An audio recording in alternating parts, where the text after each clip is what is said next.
Hai, perkenalkan, nama saya Abdul Kasel Brian Aristo. NIM saya 22G10017.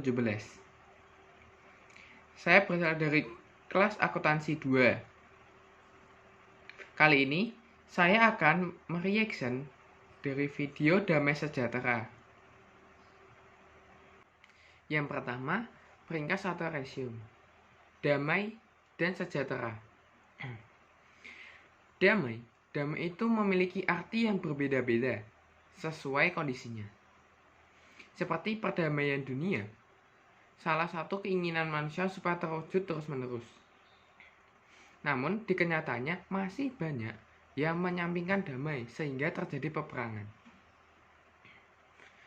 Ataupun lainnya, perdamaian juga mengacu kepada suatu negara yang sedang berperang untuk mengakhirinya. Sedangkan sejahtera sendiri itu memiliki 4 arti sesuai kondisi. Yang pertama, dalam umum. Yang kedua, dalam ekonomi. Yang ketiga, dalam kebijakan sosial. Yang terakhir, di Amerika, sejahtera merujuk ke uang bantuan yang diserahkan kepada masyarakat. Kalau di Indonesia itu sendiri dengan BLT atau BSU. Jadi, adanya damai dan sejahtera dapat menimbulkan hal yang positif. Dengan situasi ini dapat membuat manusia menjadi nyaman dan tenang.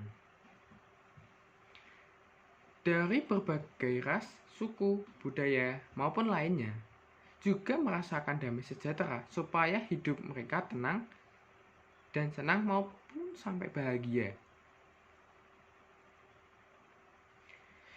Dari video tersebut, terdapat beberapa kejadian di dunia yang menyimpang dengan damai sejahtera. Yang pertama itu pembantaian anjing yang terjadi di Cina. Yang kedua, pembantaian tahun 1965. Itu terjadi di Indonesia sendiri. Yang ketiga, Khmer Merah. Itu terjadi di Kamboja. Yang keempat, Holocaust terjadi di Jerman. Yang kelima, Holodomor. Itu kejadian mengacu kepada kelaparan. Itu terjadi di Ukraina. Dan terakhir, di Indonesia juga itu kejadian kerusuhan tahun 1998. Dengan kenyataan yang ada di dunia ini, nyatanya damai sejahtera susah untuk mencapai atau membuktikannya. Banyak halangan untuk mencapainya seperti ambisi berkuasa, strategi politik, dan lainnya yang dapat menggagalkan damai sejahtera.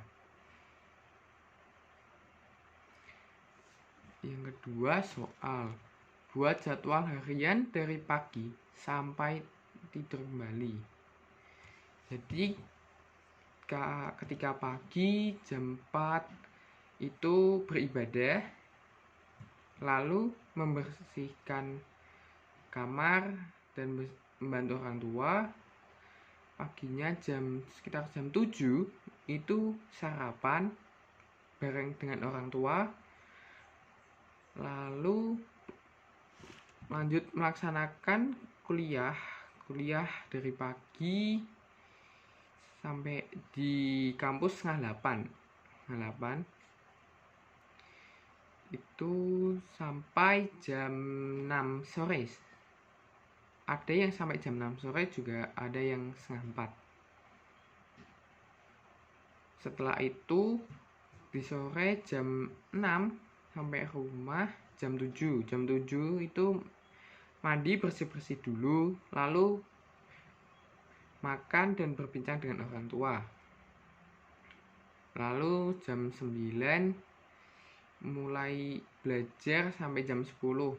Belajar sedikit-sedikit dan jam 10 lanjut berdoa sebelum tidur dan tidur lagi.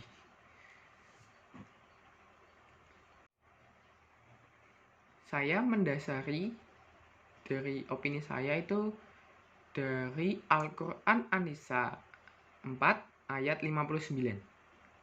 Itu yang berisikan, wahai orang-orang yang beriman, taatilah Allah dan taatilah Rasul, serta ulil amri di antara kamu. Jika kamu berselisih pendapat tentang sesuatu, kembalikanlah ia kepada Allah dan Rasul. Bila kamu benar-benar beriman kepada Allah dan hari kemudian yang kemudian itu lebih utama bagimu dan lebih baik akibatnya.